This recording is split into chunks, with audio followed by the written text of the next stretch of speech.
untouchable funk, you know what I'm saying? Yeah. I'm talking about from this side, that side, east side, this side, your side, my side. It's all about being funkin', man.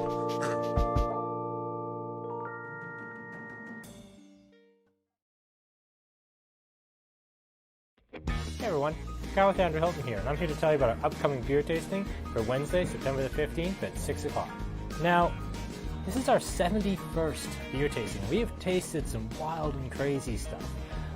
There's so many different types of beers that all play with different ideas. We've got margarita braggots and bourbon barrel-aged Russian Imperial Stouts and whatever the hell's going on with Cabin Yo, but it's loud and it's showy and it's very often really high alcohol. I think I want to take a step back here for beer tasting number 71 and maybe just do something a little more subtle, something a little softer. So our theme for this week is subtle beers. Now some of you will point out, the cynics in the audience will say, Kyle, is this just an excuse for you to drink part-time model your favorite Pilsner on camera? Yes it is, but it's also more than that. These are all beers that I really appreciate because they're very restrained. Cabin makes great hoppy beer. Their super saturation and the whole saturation family is legendary.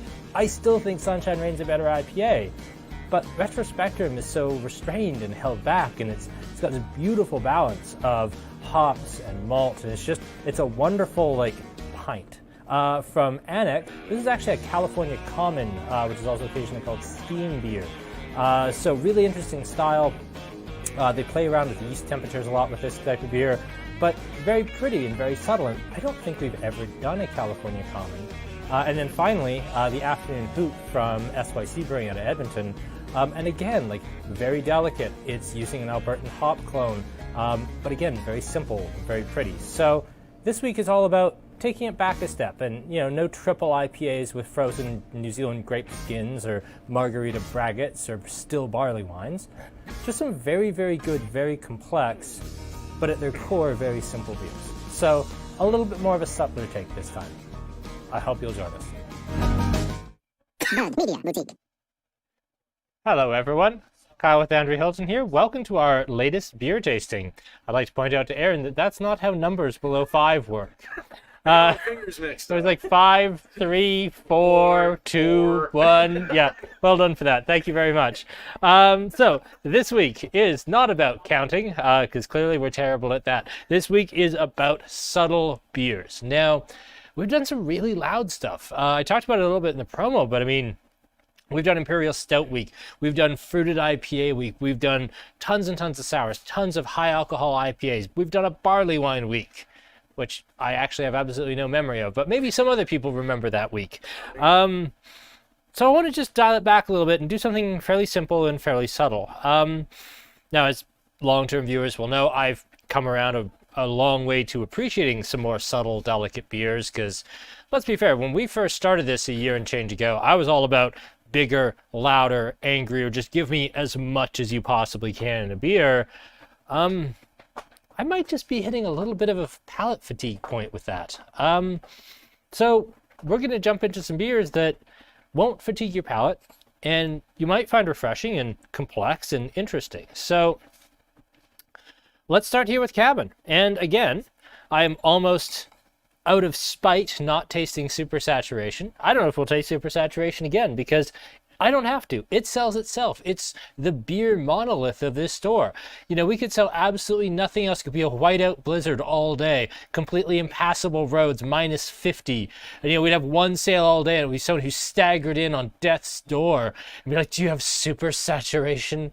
And that would be the only thing we sold that day. That's a bit of an exaggeration, but not that much. Retrospectrum, despite having, I think, comfortably the best packaging in the entire Cabin lineup, is a little bit of a slower seller. Now, this is a bit of a love song to Sierra Nevada Pale Ale in the sense that it's this bright, clear West Coast copper gold. On the nose, it's got tons of really pretty West Coast sorts of hops. I believe it's Citra and something else, Citra and Simcoe maybe. It's bright, it's fresh, it's pretty, it's immediately pleasant. But I will say, as someone who has sat on Cabin's patio before COVID and thoroughly enjoyed a pint of Super Sat, and then a pint of Sunshine Rain, and then another pint of Super Sat, and then I said, you know what? I'm not driving back. I'm going to treat myself to a Retrospectrum. And that pint tasted like a whole lot of nothing because I'd already burnt my palate out on hops. I like this, and hilariously, when I first lined these up about 20 minutes ago, when Aaron and I were talking about what the tasting order is going to be, I had this at the end. I was like, it's a cabin beer. It's going to be loud. It's going to be big. Even their quietest beer is going to be super loud. No, actually, very converse to what I thought. Cabin's beer here is actually the gentlest and the quietest. And yes, any excuse is a good excuse to drink part-time model, and this is absolutely my excuse to drink part-time model, and I'm not apologizing for it.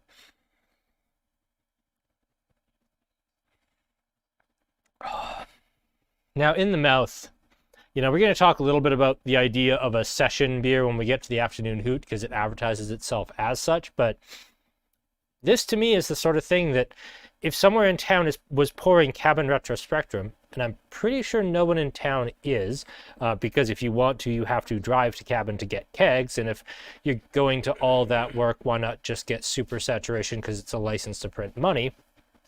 But if I was in my theoretical dream bar, which would have about 15 seats and an excellent menu and a very thoughtful wine list and 9 taps, and would be out of business in a month because you can't do that with 15 seats, I would probably drink this by the pint, in front of a fire because it's very relaxing. This is a very thoughtful beer with a lot going on. Now, historically, we are diving back into that well of Sierra Nevada Pale Ale, Anchor Liberty Ale, the early IPAs that were too bitter. I don't know why I scare quoted that. The early IPAs, factual, that were too bitter to drink. That's how you quote things. This was from that same family. I would say this actually has more in common with like an English pale or perhaps even an extra special bitter than it does with perhaps Anchor Liberty Ale. But still, this has a lot of West Coast aromatic hop character that while now, like I said in the introduction, after a pint of Sunshine Raid and a couple of pints of Superset, you can't taste the hops in this. At one point, this was quite revolutionary, at least for North American brewing, when we were coming out of the malaise era of brewing of the 70s, 80s, and mid-90s.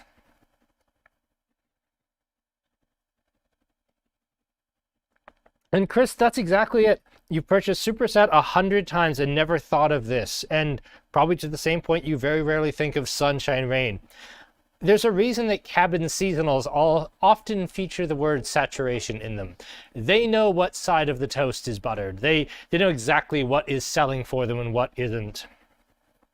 Cabin supersaturation is an absolute monolith. It's probably, no, it is. It is right now what Blind Man New England Pale was 5 years ago, 6 years ago. It's an absolutely massive selling beer that dominates the entire market. And when you're just this super subtle, pretty delicate beer a little further down the range, even if you have the paint job of like Mr. T's van, it doesn't really work, unfortunately, which is why I want to taste this, because it's fun.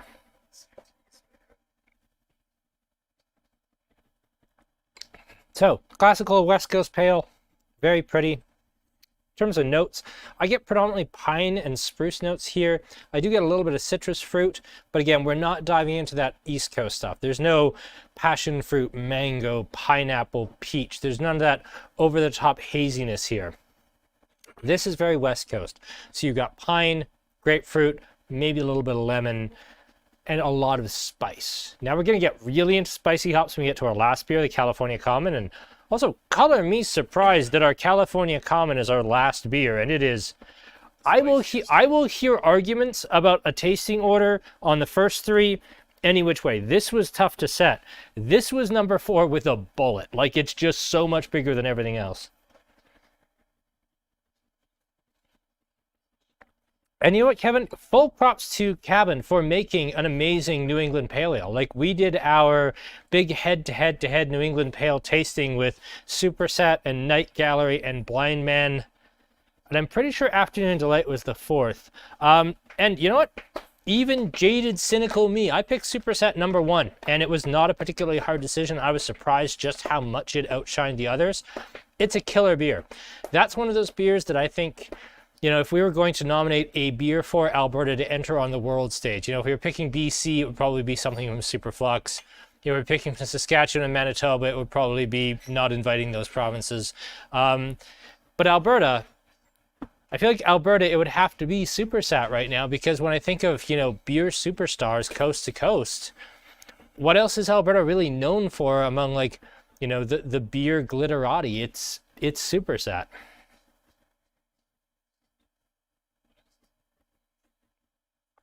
Just advertised the pale ale. Yes, it is, and I respect that. But I feel like if it was, and I do know these are New World hops. I can't remember exactly what they are because I have crap memory. I know one of them Citra. If this was going to be an English pale, you'd probably see something like East Kent Goldings or Fuggles as the hopping here. You wouldn't see Citra and, for argument's sake, let's say Simcoe. I can't remember exactly what it is. Aaron could look it up though. Yeah, I know. I'm making you do a whole bit of work. 5 whole seconds. 5 whole. 5 whole seconds of work. Yeah. All right, I can figure it out. Thanks. And I think pale ale is perfectly appropriate. Like, for what pale ale was, like, anybody here remember Tree Cutthroat? Now again, we're getting into the tree hophead early tree days. Yeah, I remember Cutthroat, and it was very much like this. It wasn't as good, but it was very much like this. Like, the hop character was subtle, the aromatics were a little bit muted, but, still very much there. And it just had a nice, pleasant bitterness all the way through. You're halfway there. Citra and Amarillo. Armadillo hops, yes, clearly. Citra and Amarillo, yep.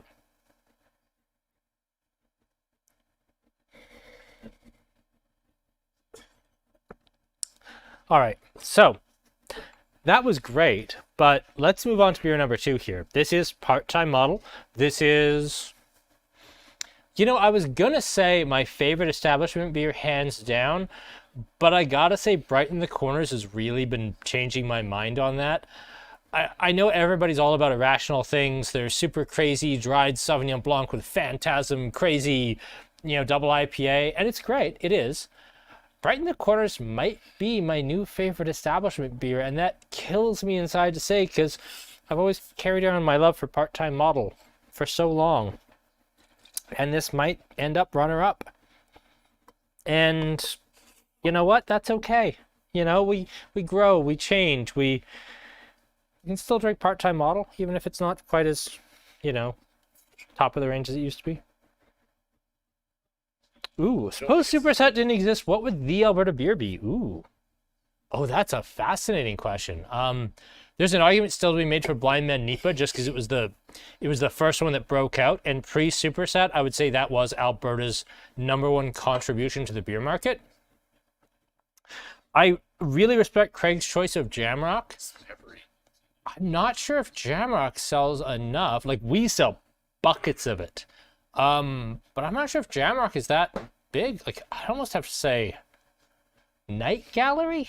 Like, Night Gallery, again, it's tough right now because bars aren't open, and maybe if everything was normal and there wasn't a giant pandemic and we weren't in the 4th wave and it wasn't impossible to get into an emergency room, maybe, Jamrock would be taking over bars nationwide, but I'd probably say Night Gallery #2, just because I see how much people talk about beer, not just in, like, beer forums, not just in places where, like, the nerdiest of the nerdcore beer geeks gather, which is where I tend to hang out, because thank you very much, I'm terrible.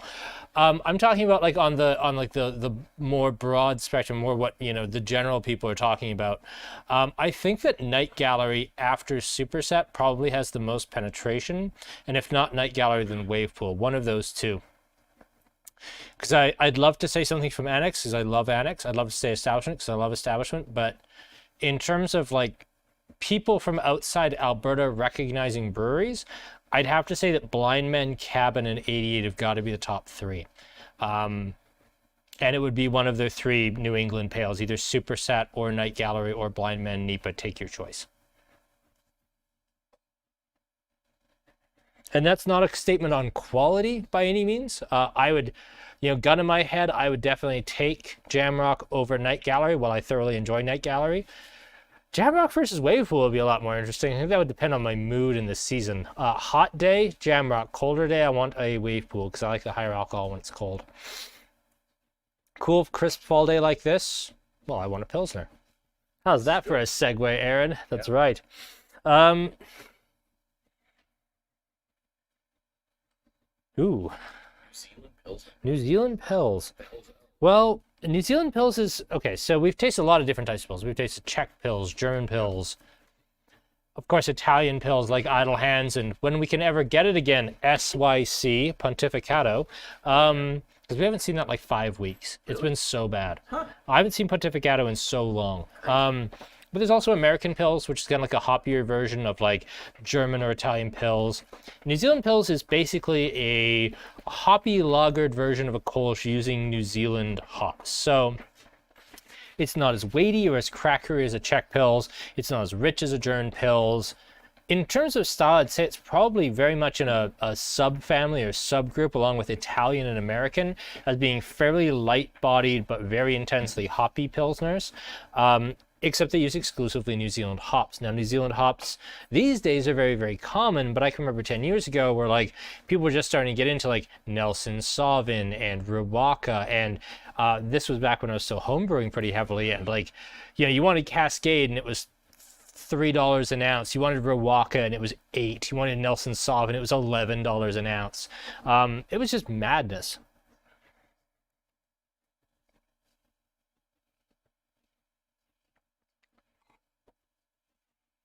Oh, part-time model, I can't stay mad at you. Yeah, I haven't had it in so long, and it brings me right back to where I want to be.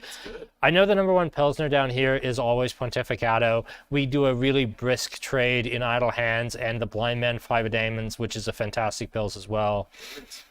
Daemons, shut up.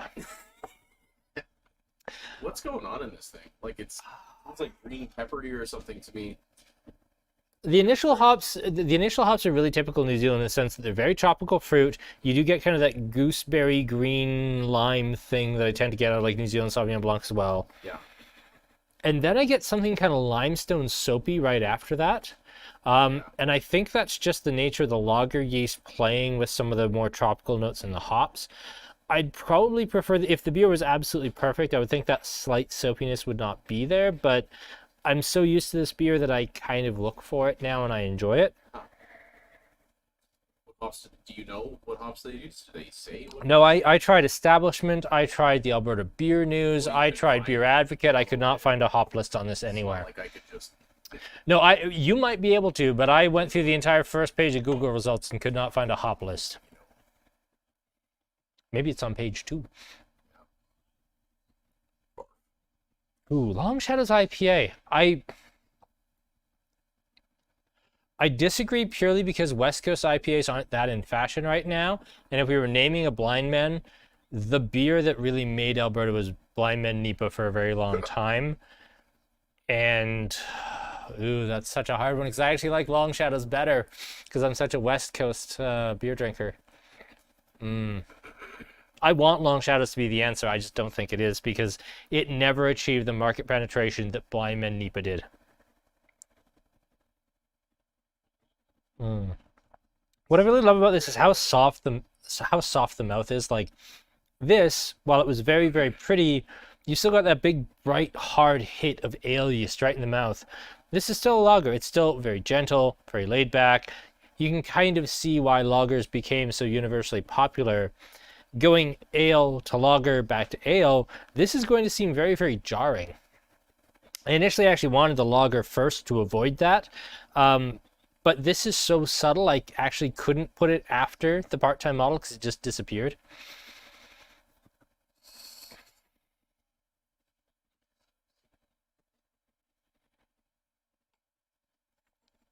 Rich, round, earthy, spicy. What I love about this in a way is it kind of blends the best of the new and the old world. If, you know, you plug your nose and just taste this is a terrible idea, by the way. I'm probably going to cough.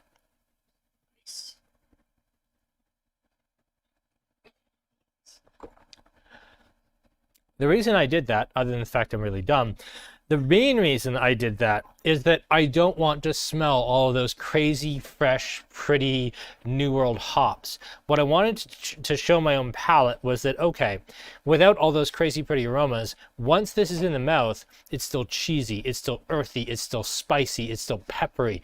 It tastes exactly like a Pilsner should taste. It's just that the nose with those New Zealand hops is so different and so elevated, and that's why I like it. When you stick your nose into it, you're like, this could be a pale ale, this could be an IPA, this could be almost anything. And then you get in your mouth, it's like, nope, that's a Pilsner. And I love that.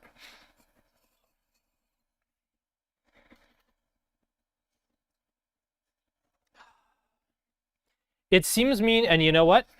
Afternoon Hoot is going to be really controversial, and I think everybody's going to be really, really, really surprised with the California Common. I don't do these by any other order except that I put this cabin at the end, and even after the Afternoon Hoot, this tasted like water. I'm going up in flavor intensity. That's just the way the tasting is going. I had this at the start and this at the end when I lined these up initially 25 minutes ago, 45 minutes ago. No, this is just the direction the beers are taking us, not me. Okay, Afternoon Hoot, the beer that has the least information about it online. It says it's a session ale, which is true. It's 4.5%. Now, session ale is a very new term. In the UK, there's no such thing as a session ale because unless it's a really crazy high alcohol beer, every beer is designed to be sessional because they have such an incredible pub culture where it's perfectly normal to get off work, go to the bar for 2-3 hours, and then go home. And you don't want to be, blackout drunk when you leave, so they're not serving 7.5% IPAs. They're serving very low alcohol, sessionable beers. The session movement grew out of the fact that people were really tired of this super high alcohol IPA movement that was going on with Red Racer, Tree Hophead, Lagunitas, Russian River, Stone, all of these. They were just driving up the alcohol, driving up the extraction, driving up the bitterness. Yes, they were driving up big flavor, but the alcohol was getting completely out of hand. Like, I had a Stone Ruination like 18 months ago, and I'm pretty sure I can still taste it. Like, it was huge. The idea of these session ales, the whole plan here was, let's make these very soft, very easy to drink, lower alcohol. Let's make these very pretty everyday beers without sacrificing quality, without sacrificing flavor. So session ale is an even newer term. These started as session IPAs around 2013-14, kind of hit the mainstream around 15-16. I think the Blind Man New England Pale was certainly influenced by this, which is why it was a New England Pale, not a New England IPA. So we end up with a very low alcohol, high flavor beer. Now, what I think is going to be controversial on this one is not the malting, it's not the barley, it's not the hops. It's the yeast strain they used for this one, because the yeast strain to me comes off slightly tart and slightly odd. Story on this is it's an all Alberta sort of project. Locally sourced barley from around the Edmonton area. And the hop is actually a unique Canadian patented hop. So this is a Canadian grown, Canadian patented, Rocky Mountain derived hop strain that they just use for this. So it's all Alberta stuff, which is really cool. And the beer is neat, and it's a great lead into the California Common. I'm just not 100% sure if I like it.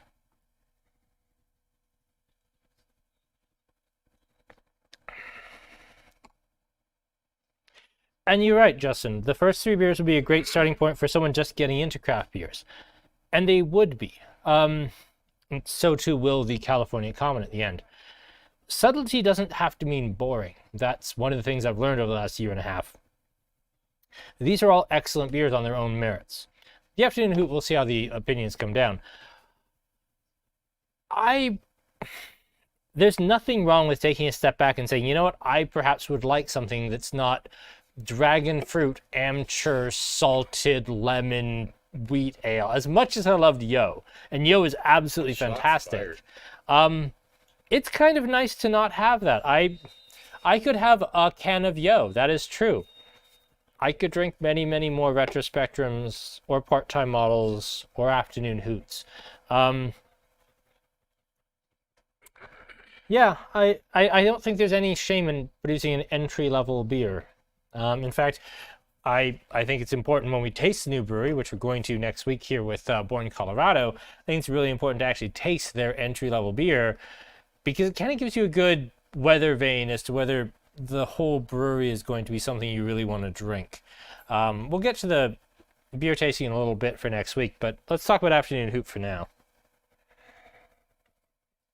I'm so not sold on the yeast strain here. I think it works with the barley. I think it works with the hops. I just don't think I like this yeast strain, and that's so mean to say because it's such a petty thing to pick out. But I don't think I like the yeast myself. I think it's slightly sour. I think it's mildly off-putting. Yeah, the yeast just isn't my jam.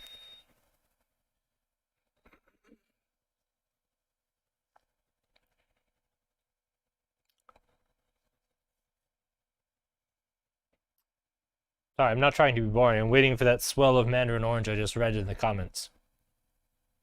And you're right, it's absolutely there. Oh, that's fascinating. Okay, this just jumped a bit in my rankings. That's really cool. And there's nothing wrong with liking yeasty beers. I openly am not a big yeast fan. I like Queek yeast. I think it's a cool thing. Or Kvyik yeast. I say Queek because it's easier and it also sounds hilarious. I like Quake? Kvike? I don't know. Yeah, I'm not sure either. I'm not Norwegian and I don't live in a farmhouse. So Thick. yeah, Kvike yeast? No. Just full commit. No, full commit, no. Never go full Kvike. But it's one of those things where it's not a flavor that I always enjoy. I like Saison du Pont yeast. I generally like Belgian wheat yeast. I don't always enjoy certain yeasts. There's one in particular called Pride of Ringwald, which is a British yeast that I always find tastes intensely soapy and lightly floral, and I find it very... It smells like pledge, like the wood polish to me. I don't like it.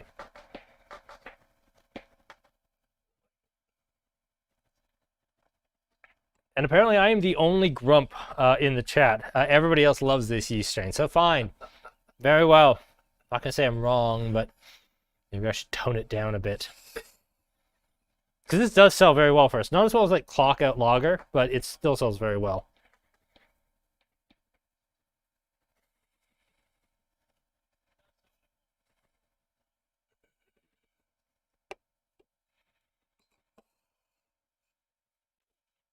Sorry, I was not trying to be... I looked at this little logo on the back because it's a little crest shaped like a hop. I thought, oh, is this going to tell me something about this unique hop strain they use? Or just, no, independent microbrewery. Well, so are all of these, but apparently these guys joined a organization that they pay money to that lets them put that badge on the can, so that's fun.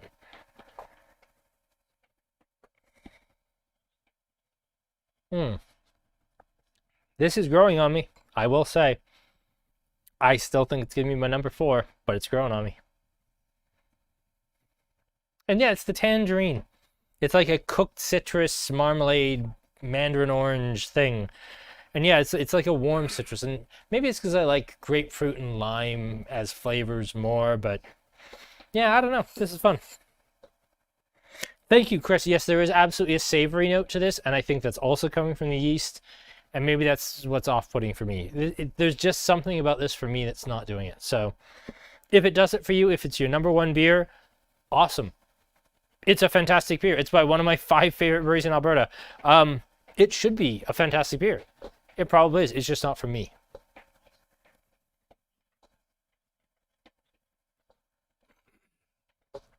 Okay, so let's talk about next week. Next week, we are going to do a new brewery introduction. And this is not how this beer tasting started out. This beer tasting started out, I'm looking to do a fall beer tasting. I want to do stouts and porters and amber ales and cool, fun fall things. You know, not a pumpkin beer, because I'm not awful. You're going to taste one with me, though. You are going to have to taste one with me. But I wanted to do something a little fallish. So I said, okay, all right, Connect, show me every stout in a can, brewed in Alberta, in stock, go. And the list was, I think, 16 beers long, none of which looked particularly appetizing, a lot of which I was pretty sure were from last winter leftovers. And then Arm Candy Milk Stout by Born Colorado Brewing was there. I said, okay, that's a good start. And I looked at the other stouts I was kind of interested in. They were also all milk stouts, and I thought about the marketability of an entirely milk stout tasting for about 1 second before I realized that wasn't going to fly. So I decided to do a Bourne, Colorado tasting, because you know what? These guys are across the street from Cabin. I've driven past Bourne, Colorado probably a couple hundred times at this point. I've actually not yet been in, but I really like their beer by and large. In the one time I've had them, which was at a beer festival 2 years ago, 3 years ago, I wanted to try them because they're across the street from the Cabin. Cabin has done a collaboration or two with them, and if they're good enough for Cabin, they're good enough for me. So we're gonna try the Golden Ale because, like I said, I think we should try, as a good benchmark for any brewery, we should try their entry level. Then we're going to do the Earl's Ale, which is the Earl Grey Tea Pale Ale. We've had a few of these over the years, in particular the King's English from Annex. We have their Autumn Amber, topical. And then finally their Arm Candy Milk Stout. I'd like to point out that I didn't name this beer, they did. So, fun. I mean, we got an amber, we got a stout, we got something a little fallish. It's going to be like a nice fall tasting. I'm very excited for this, and no pumpkin beer yet.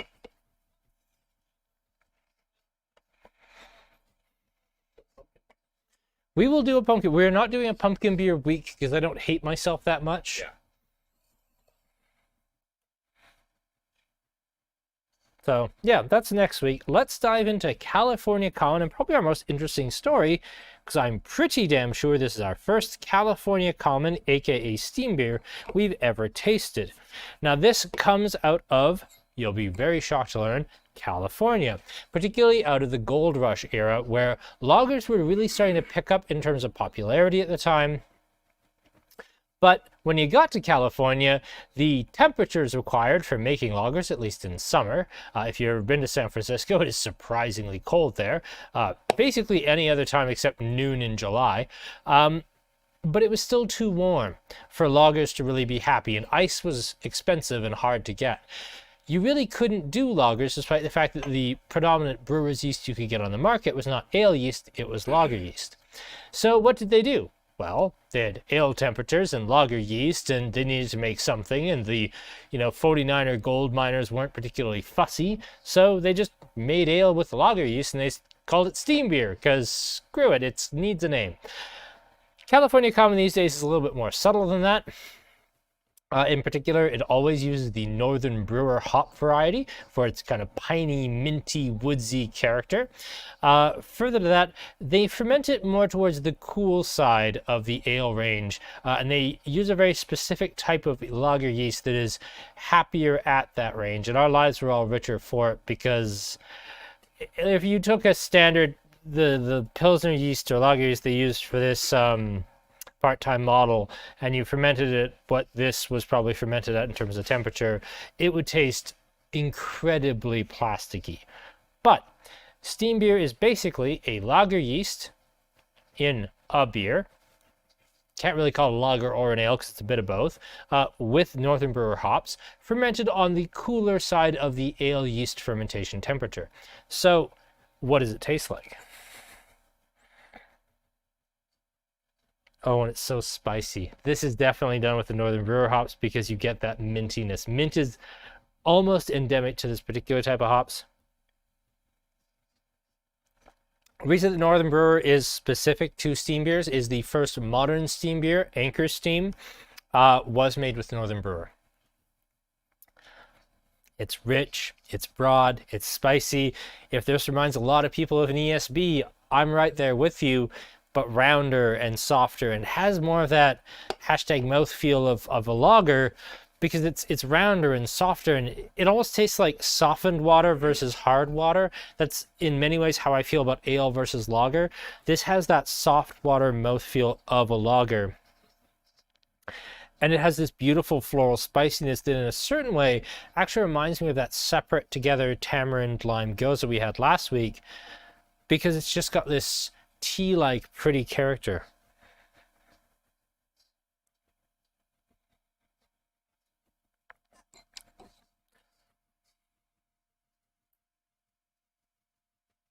I know virtually nothing about whooping cranes, Chris. Hopefully someone else does.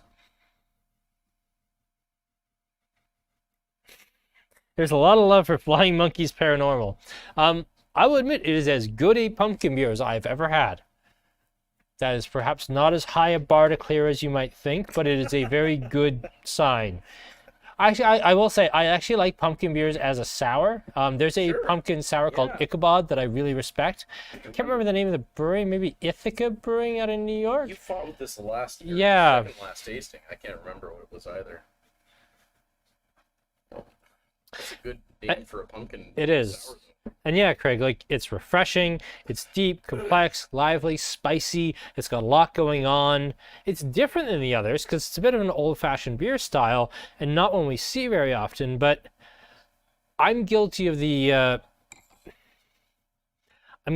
damning styles like California Common with faint praise occasionally.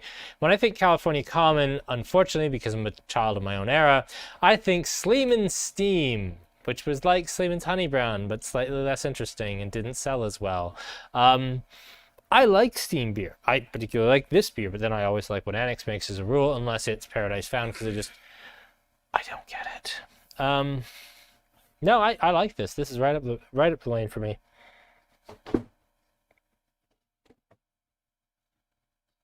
Yeah. Actually, that Good. can't win for me, can it? I don't know. Against Part-Time Model? There's a part of me that says that's the number one beer on the table. Like, it's definitely down to these two for me.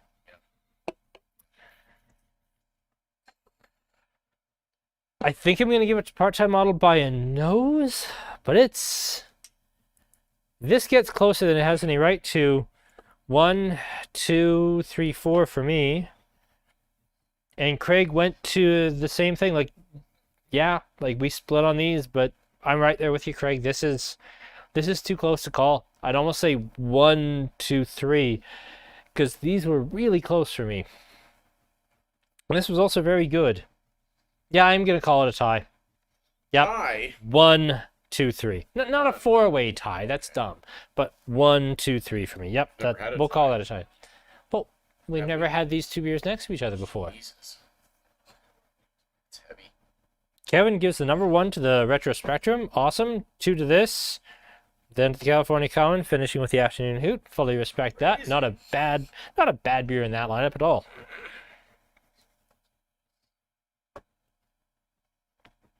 Aaron, what's your ranking on these ones?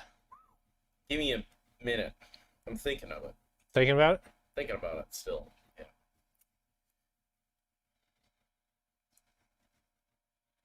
Just a lot of dead air while you're thinking.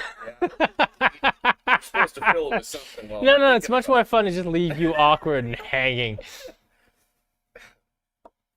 Yeah, and I'm the same, Craig. Like, I'm leaving my nose on the glass with this just because it's giving me so much. I'm not going to rank it ahead of Part-Time Model.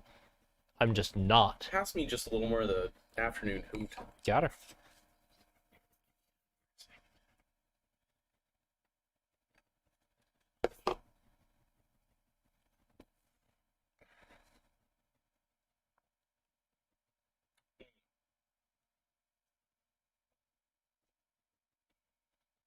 Did everyone put that number 4 So far. so far?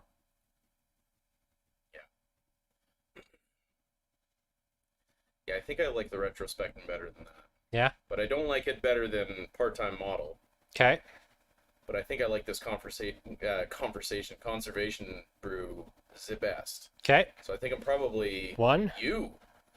Because you did 4, 2... I did tie. Tie, right. But sure, 1, 2, 3, 4 for I you. don't think that's a tie between those two. But You think this has got it? Yeah, I think that's got it. Part-Time Model coming in 1-4. Or 1-3. And you know what? I will say, of everything here on the table, the slowest seller has been this California Common, because it's a style not a lot of people have heard of. Crazy. It comes in we spent a lot of time last week talking about, Alberta, like, Annex's new, like, let's make all our packaging look the same. And then it's just, a beige background with birds on it, which I can see why they want to standardize their packaging, because this has not sold very well, purely because it's just a beige background with birds on it. This rules. This is a spectacular beer. I feel like if it was better packaged, this might have done better. Would definitely have done better. Chris is the same as you, by there. 4, 2, 1, 3. There you go. No, that's a really special beer. I'm not quite going to crack and put it ahead of part-time model, but I'll call it a tie. I like the Belgian. I don't. It should say Annex louder. It should say Annex or what a California Common is, or tell us what a California Common is, rather than. And I respect that there's facts about the birds and there's facts about the artists. I do. But California Common is an unusual enough style of beer to the point where I'm pretty damn sure it's the only one that's either California Common or steam beer, same beer style, in the whole shop. Fair. And other than Anchor Steam, like one of 4 or 5 we've ever had, I feel like it deserves a little bit of an explanation of what it is. Now, again, not every customer, picks the 4-pack up and looks at it and turns it over. I feel with this, it passes the 2-second eye test of, does that look like something I want to buy or not? But if they do pick it up and they do look at the can, it doesn't tell them anything about the beer on the can. I don't like that. Fair. Fantastic beer, badly packaged not badly packaged. Could have been better, missing some things. If this was an IPA, if this was like, nope, this is a key lime IPA, everyone would know exactly what it was. Didn't matter if it was just birds, go for it. But with a style like California Common, that's so esoteric and so rarely seen, I feel like it deserves a little bit of explanation, and it didn't get it.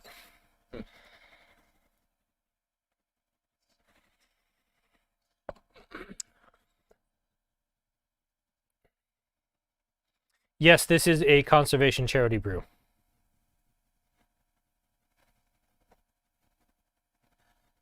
Turns out the answer is Texas. Movie crane. Thank you. Thank you, Chris.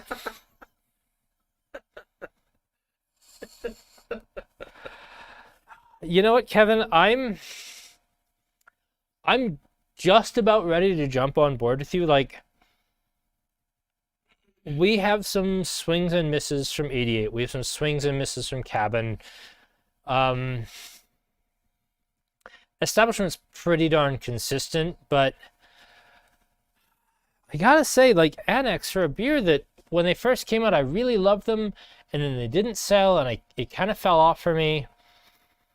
And I've really come around on Annex. Like, they've got Little Empire, and okay, I end up drinking. So, full disclosure, whenever I go to Calgary, I go to Cabin, 88, Annex, and Establishment. And yes, the only one of those that in the afternoon, at least when I'm there, has food services. Annex, they have Little Empire, and Little Empire has the spicy gochujang chicken burger, which is just fantastic. I gotta say, like, Annex is just, they're so right there. And when people talk about like the famous Alberta breweries, Annex doesn't seem to get the credit, and I feel like that's so wrong, because Annex, my own gripes about their packaging aside, the brewing's so strong, just so strong. All right, well, I think we'll call her there. Thank you so much, folks. That was really fun. Next week, we have Born Colorado Brewing with their terrible, terrible beer pairing puns like brunch and besties, sunset and sausage, spicy food and spicy people. Spare us from the freaking ironic nonsense beer pairings on the sides of these cans. Yeah, and Tyler, I'm with you. Like, I wonder why Annex doesn't get the recognition. I don't get it either. They really ought to. I consider them one of the 5 best breweries in Alberta, just hands down. You can probably guess the other 4. I don't get why they don't get the recognition. But they don't seem to for whatever reason, and I'm just going to have to keep preaching to the choir. So, this is my pulpit, and I'm going to keep yelling from it. You can enjoy more yelling next week when we get to Born Colorado. But for tonight, that's enough yelling. Good night, everyone.